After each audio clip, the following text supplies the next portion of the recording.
पड़ी हूँ माँ। आंचल फैलाई खड़ी हूँ माँ, मैं तेरे चरण में पड़ी हूँ माँ। ऐसे ना जाऊंगी खाली, ऐसे ना जाऊंगी खाली।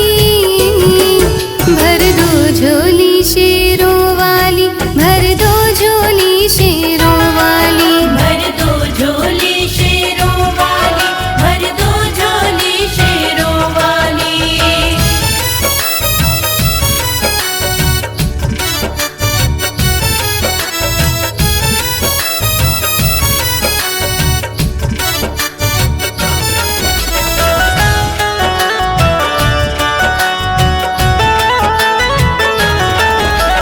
तू किस्मत के मारों का, बेचारों बेसहारों का।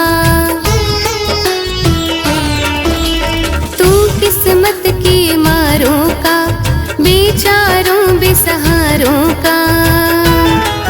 कर देती हरी सूखी डाली, कर देती हरी सूखी डाली।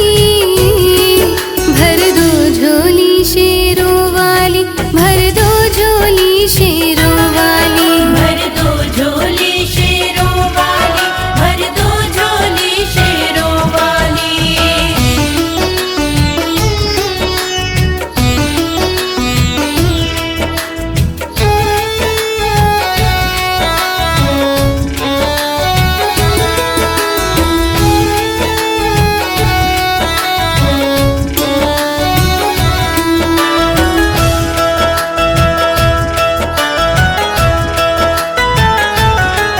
तू दाती दुनिया भिखारी है, सुख संपत्ति चरण तुम्हारी है।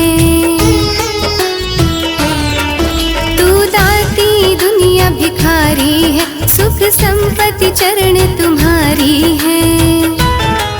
हम कलिया है तू है माली, हम कलिया है तू है माली। भर दो झोली शेरों